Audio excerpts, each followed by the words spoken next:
This is Tom, aka Gedeon, here for Star Frontiers Gamer. Today we have the top 10 characters to play in Star Frontiers, at least according to my judgment. Yours would be different. So let's start right away with number 10 is the Combat Medic. I just like the idea of a combat medic. You know, he's got something to add to the team. He does carry a gun. He's not afraid to jerk that pistol and defend his patients. And I just like that element of nobility about the combat medic. He's ready to run into danger and to help and to save people.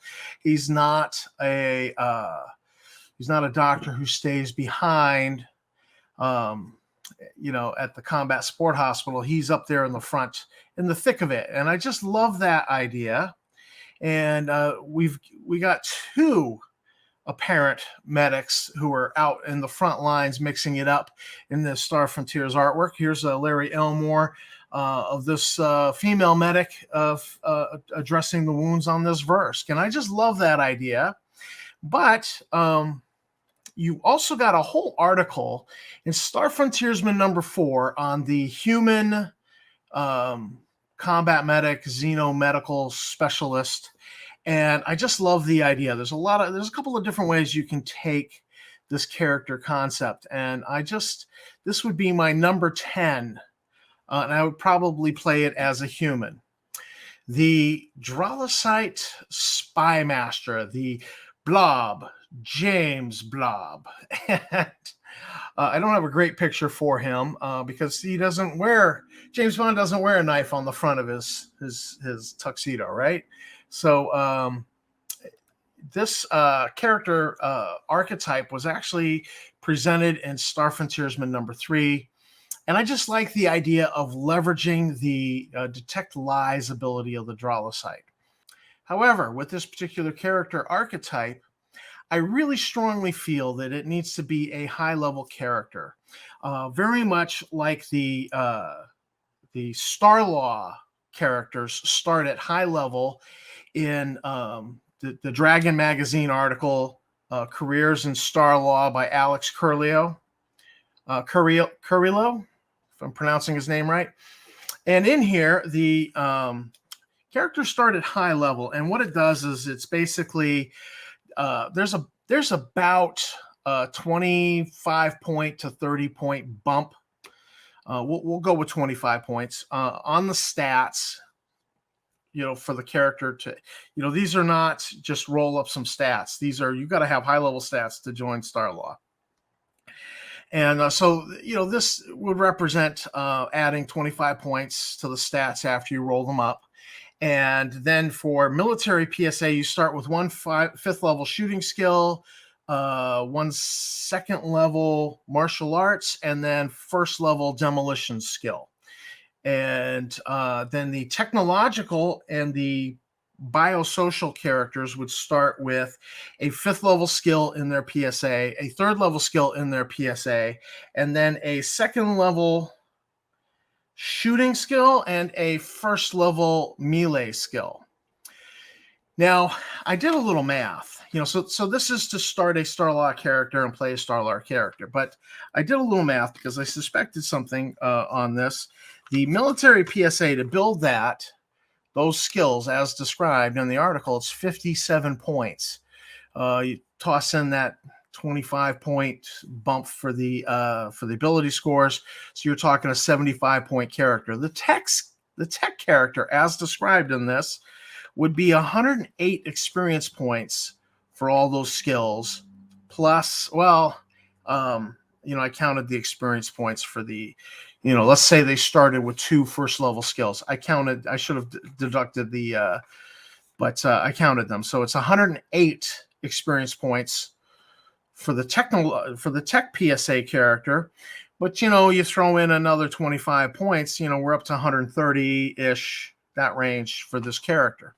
Biosocial, to pay for all of the skills under the biosocial as described here, would be 237 points.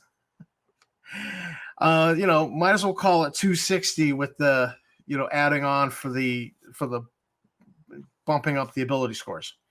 So that's kind of what a high level character. Now, I actually think you should just when you're doing these high level characters, you should just be like, all right, you have a 75 or 100 points, maybe even 200 if you want to go there, points to build your character. Buy your skills, in PSA, out of PSA, buy Nighthawk skills if you wish. But so for advancing these, I think that the Spy Master, if you're going to play a spy character, that you can't start them with rules as written with just 2 first level skills. I mean, what do you pick to make a James Bond character? You would have to have a shooting skill. That's like a must. And you would need technicians, for picking locks and detecting traps and security devices and so on and so forth. And, and the driving comes with the technician skill, rules as written. So, you would go with those, but, James Bond's supposed to be suave and, good at a lot of things. So it kind of makes it hard. So I think to play this character, it has to be a high level game. You have to start them at a high level and, maybe 75 to 100 experience points to build that character. And you most definitely need to plow at least 15 experience points into lie detection to make that ability, that species ability, to actually have some bite to it that's usable in game, because that's the point of having a Dralosite spy master, is that they're leveraging that lie detection. So that would make more sense to me. So my number 9 on the list, Blob, James Blob. That's got to be for high level play.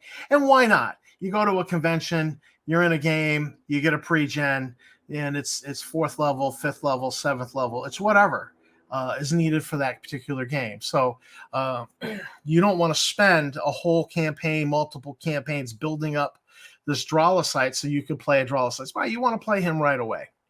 And next on the list would be, and this is going to be problematic, is it's an archetype that was in this particular issue of the Frontier Explorer. It's called the Noble Savage archetype. Now, this is a literary archetype.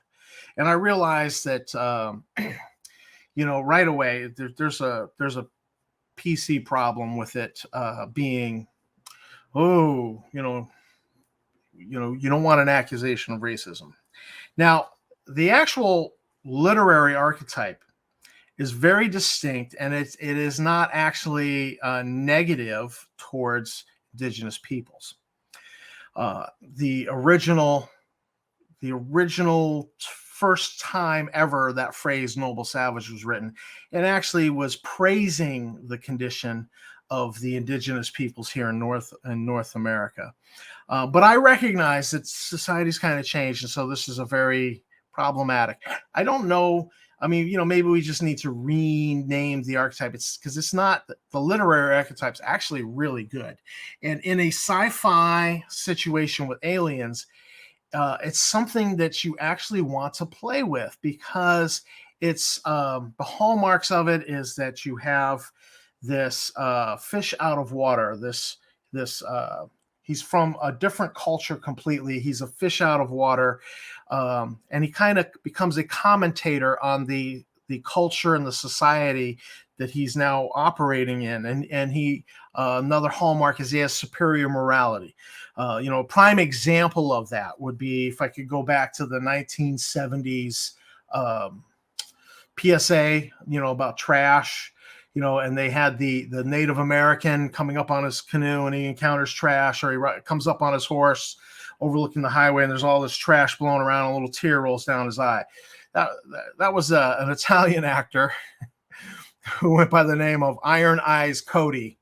And, and so it was great because it was great commentary on modern society. Like, hey, pick up your trash, you filthy idiots. And it presented him in a very positive light, and presented modern society in a very negative light. And I always, as a kid, I could never tear my eyes away from it. It was always like, you watched it. You normally you tuned out commercials, looked away, ran to the kitchen, went to the bathroom. I couldn't, as a kid, I could never tear my eyes away from it. I was very entranced by the actor there, Iron Eyes Cody, and in that ability to roll one tear down the cheek. It's just classic. So that's the the superior morality aspect of it, and so when you're dealing with an alien culture in Star Frontiers, there's a lot of scope for that whole fish out of water. He doesn't fit well in modern society. And one of the ways in which I would use this, because one, you want to stay away from any of the cliches about indigenous peoples here on Earth, is I would go with the Yuzarians. And the Yuzarians in the fan canon of, the Star Exodus and sending out explorers to find a new home world. Imagine a situation where one of these exploration craft went out, landed, some sort of emergency. The craft was never able to take off from that planet. And so now the crew was stranded there. And let's say there was at least one male and one female, and they mated, and they had a child. And that child grew up, and they did their best to educate it, but they're completely cut off from any sort of a modern. So there's a little bit of a falling back on what you remember, your traditions from your childhood, trying to cheat, and now the parents are dead, and this child is raised up, and he doesn't speak Pangal because that's a later development. He only speaks Yuzarian, and so explorers come and they find him and they bring him back to the frontier. He very much is a fish out of water, and I think that would be an interesting character to play. He's got some bits and pieces of Yuzarian culture, but Yuzarian culture is very modern, and it's very so he can recognize it, but it's he's very much that fish out of water with his own people, his own species, and with frontier culture. And you could really play up that whole superior morality and not understanding the modern culture, cutthroat, megacorps and all that kind of aspects of it. So I think that would be a great character to play, fun to explore. Or maybe even the Boonsha species that was written up in the Star Frontiersman would be good for that. So, but again, you want to stay away from any cliches concerning indigenous peoples and very much take the original literary archetype and back it up into the into the aliens of the setting, and lose any pretext of any of the cliches that would be offensive to people. Next up, number 7, we have the Versk Pistolero. Now, this was actually written up as an archetype in Star Frontiersman number 5, but I just love the idea of this, because what you're leveraging here for this character to make them interesting is 2-weapon combat. In Star Frontiers, there's a penalty for using your offhand, your left hand, if you're right hand dominant. So, so Versk are ambidextrous, so they can use 2 pistols. There's no penalty there. There is a penalty for firing 2 weapons at the same time. That's fine. But think about some of the weapons with high rates of fire, like the Gyrojet pistol. That's 3 rounds from each gun going down range. That's 6 combat rolls in a round. And if you've bumped this, if this character, 1, starts with high dexterity, 2, if you very quickly jack the shooting skill up to level 2 or level 3, 6 combat rolls going down range in a round, that could be a lot of fun for you. I mean, just lighting up an enemy. Or the auto pistols, like a Uzi, 2 Uzis, just and on burst fire, just that could be a lot of fun to play out in game terms. So and then there's the verse, there are bugs. So how do you play them? Well, I would take a page from a Clint Eastwood Western where, what'd you say your name was? I didn't, very terse. Doesn't give a lot of answers. And then on top of that, what you could also do with the Versk Pistolero that would be interesting, I think, is you have this cadre in the frontier called the Zinc or Zank. and so the Zank is the Vrusk mafia, and so you could play this character as part of a group, but he's secretly a part of that cadre, or he's irritated that cadre, and so they kind of after him. So this could add a lot of extra dimensions for role play with this character. He's got a secret that he's part of this cadre, and they occasionally ask him for, hey, we need this done, we need you to do this thing, and it could put him in a bind with the group that he runs with. So, or the Zinc are pissed off at him. They want to have they want to have a conversation with him, the kind you don't come back from. So there's a lot of opportunities there. So that would be the Vrusk Pistolero. Coming in at number 6 is Cassadine Jones, the explorer archaeologist. Now, I drew this picture, and this is obviously, you're probably saying, that kind of looks like Indiana Jones. And basically, I drew this picture as a homage to Indiana Jones. And here it said Cassadine Jones, and in the small print it says, and the Raiders of Volturnus. And so this is based off of an Indiana Jones movie poster. And so, and who doesn't like Indiana Jones? I love Indiana. As a kid, I loved Indiana Jones. And there certainly is a lot of scope for using this character in Star Frontiers, which is an exploration kind of game. So explorer, archaeologists, this would be a great character to play. I would love playing this character. And, and especially, like, I put the whip on his hip. I did write an article once in the Frontier Explorer about using whips and expanding them, and, adding in some of the things that we see in TV and movies, the tricks you can do with a whip that I don't know that really work so well in real life, but they constantly have been in movies and Westerns and so on and so forth. So that, I just figured we should have them in Star Frontiers. The whole going with the whip and grabbing the guy's legs and pulling him off his feet, or cracking the whip so that it grabs a beam and you swing across, those things. So I did a little write-up for that. And then there's been some creative equipment like the electric whip. I think somebody proposed in one of the Star Frontiersman magazines. So there's some interesting things that would make this character a little different from Indiana Jones, and still he'd be a lot of fun to play. Coming in at number 5 is the smuggler / tramp freighter owner. Star Frontiers has the rules in place for running a commerce campaign with a ship and, jetting around the frontier, picking up cargoes, selling them someplace else. So that lends itself to this. And of course, the whole sci-fi ethic of Han Solo and his small little smuggling ship / freighter. It's just fun. It's a fun archetype. This here is a picture I got done at Disney. When I took the kids there, you pay some money, and the photographer has you stand just so, turn your head just so. They snap the picture and put your face into the image, classic Star Frontiers images. And look at that handsome devil there. And I'm not talking about the Wookiee. So that's number 5. Coming in at number 4 would be the Ossicar Linguist. Not a lot of artwork out there for the Ossicar, but surprisingly there was some. And this is the original from Zeb's Guide. This is a redraw that somebody flipped into a mirror image of that original Zeb's Guide one, and they put a knife instead of the pistols in the hands. And this is done by a buddy of mine. Except the only thing I don't like about this is man, this Ossicar is ripped.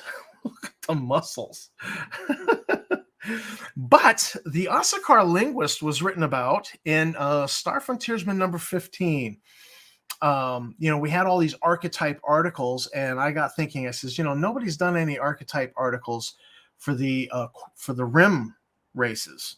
And so I actually did that, and somebody did up this great piece of art. It's an homage to that piece of art at the front of the Alpha Dawn book, where all of the Core 4 it's a guy and a girl, one Yazarian, one Versk, and one Dralosite are all coming down the ramp from a landed ship. And so this artist really, I forget who did this, but this was just fabulous. And I was like, hey, could you do that picture but with the Rim 3? And so you get the Huma, the Asakar, and the Ifshnit coming down the ramp, and I just love it. So here you've got a crazily dressed Asakar. Now, what I would do with the Asakar is that the Asakar linguist has a couple of different ways you could take it, and that would be based off the campaign. It could be the crypto analyst, so this could be just a character in a corporate campaign. You've got the police interrogator within that archetype. So if you were, if it was more of that type of a campaign, or more of a police type campaign, you could go the police interrogator with the Asakar linguist. And then there's just the ship's communications officer, do the whole Lieutenant Uhura. And since the Asakar are into wearing crazy clothes, they're clothes horses, you're actually forced to spend more of your money just on clothing.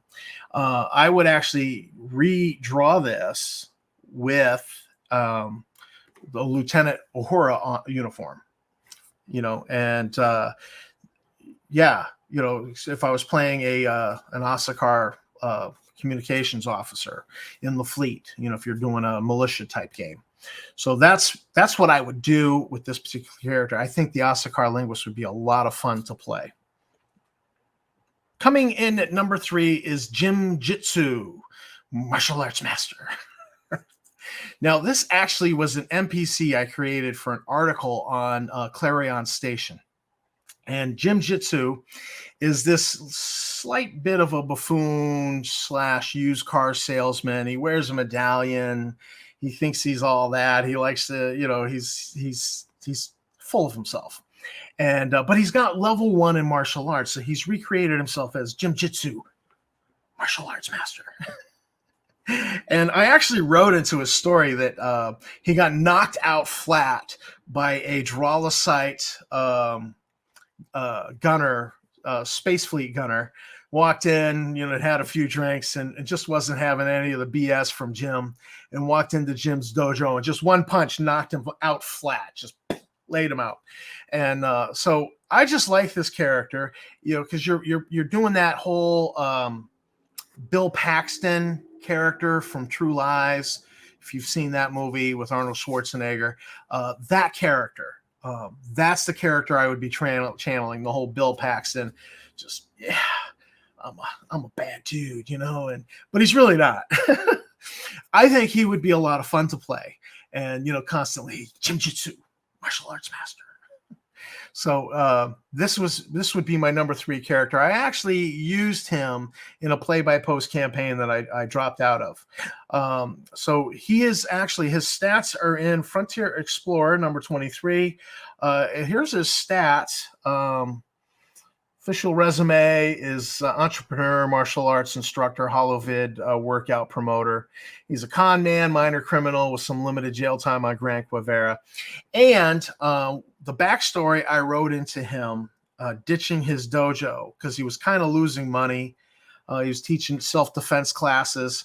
And in his self-defense classes was the wife of a Royal Marine militia officer, and he'd been kind of hitting on her. And so the Royal Marine officer had gotten wind and was looking to, put his lights out. And he decided, and seeing as how the Royal Marines are the police on Clarion Station, he decided it was time to get out. So he, jumped on the next ship. He was behind on his rent anyways on his dojo. On the station, and he was actually sleeping in the dojo and showering in the locker room.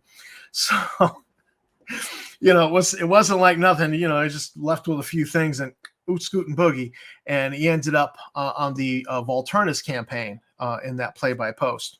So that's what I would love to play Jim Jitsu. I didn't finish playing him. This would be a great character and a lot of fun, but you definitely got to play him like Bill Paxton in True Lies. Number 2, and I don't have a picture for a Star Frontiers character for this, but number 2 is inspired by this gentleman here, if we could apply that term to him, I'm sure we're applying it loosely. This is Jesse the Body Ventura in Predator with Old Painless. And the character, my number 2 character to play would be the Drollicite Heavy Gunner. Wrote a whole article on it, actually. But it's inspired by this. Now, look, I know the minigun actually needs a independent power source, and it because it's actually able to fire 5,000 or 6,000 rounds per minute. The U.S. Air Force actually stepped it down to only be firing like 3,000 or 2,800 rounds. You know, the ammo for this is just outrageous. You could not carry it. It's not a man portable weapon. But we love our fantasy cliches. Started with this. We also got it here. You can actually see in the movie, if you watch, that this barrel is not spinning, and this ammo bet's just hanging there. It's just hanging. It's not feeding into the gun. So, but we love this. We love this idea, and of course, we also got it again in Aliens with Vasquez, and I forget this guy's name. With their heavy guns, it's the same thing, and so it's become a sci-fi trope, but it's a fantasy sci-fi trope, and we just love it. So it ought to be in Star Frontiers, and that's why I wrote an article called "The Myth of the Minigun," and I talked about this, and I suggested an archetype, the Drollicite Heavy Gunner. And that's because the Drolicites, in their ability score mods, when you're creating them, they lose a little bit of dexterity, and it goes over to strength and stamina. And then if while you're creating, during character creation, you can move 10 points within an ability pair. So you move 10 from stamina over to strength, and you can if you've rolled the maximum and then you move the 10 points plus the racial ability score mod, you can get a maxed out strength that lets you carry a lot of weight in game. So you can actually carry a heavy weapon like a heavy machine gun, a heavy laser, or the Sonic Devastator, and not be encumbered, which, not be slowed down. And Drolicites move a little bit slower than everybody else. So that's an important factor. Plus, it's just going to be fun to have a Drolicite character who takes it's time to pull Old Painless out of the bag. Or maybe he calls his gun Irene, as in, good night, Irene. Good night, Irene. So I think this would be a fun character, just because we love our cliches, our fantasy cliches that are not really possible. I mean, it's certainly possible within the setting of Aliens, because they did it. So I think it should be possible in Star Frontiers. And I wrote a whole article and suggested some equipment inspired by the Aliens movie. Because they had that whole body armor thing with an arm on it to help support the weight of the gun, and I wrote that into as a new piece of equipment in my article, because I just thought, that's brilliant, and that'll cut down a little bit of the weight of this heavy gun, so that the character's not encumbered. So this character doesn't carry a heavy toolkit; he just carries a heavy gun, and I think that would be a lot of fun to play. So yes, my number 2 is the Drollicite Heavy Gunner. So my number one character that I have actually played in 2 play-by-post, and may not be finished playing this character, is Khan, the defrocked Yazarian priest. Now, Yazarian priests were first written about in Star Frontiersman number 4. The archetype is done there, and the archetype is great, but what I do with the Yazarian priests, and this is in part because I went to seminary and then dropped out because of work, and went back and dropped out. And so I kind of left seminary without fully being finished with it, is that I like the idea of a defrocked Yazarian priest who's been kicked out of the priesthood.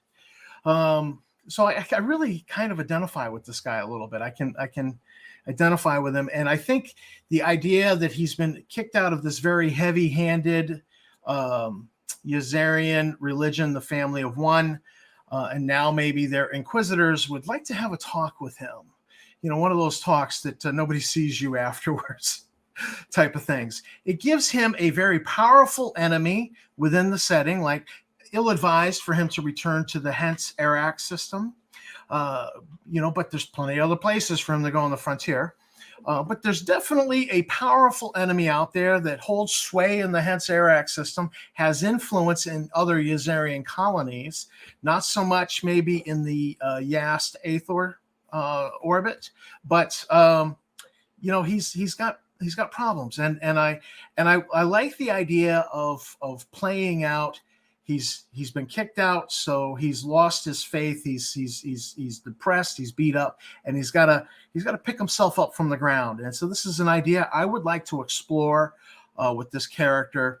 And after he finds his faith again, he's got to find his place in the world, where he's going to, what is his calling, who he ministers to, and what's his calling. And I think there's a lot of scope for role play with this character, on the side as adventures go along, as he's part of a group.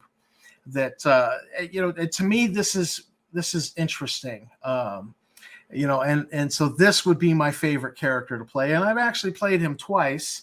And I'm not sure that I'm done playing this character. So that's why he is on number one on my list. It's actually surprising there are more Dralosites on the list than there are Yazarians. You wouldn't think that if you know anything about how much I've written about Yazarians. But it's actually true. But this definitely is my number one character. So let me know what your favorite character that you have played, or what you would really like to play, and leave a comment down below. I'm curious to see what other people have to say.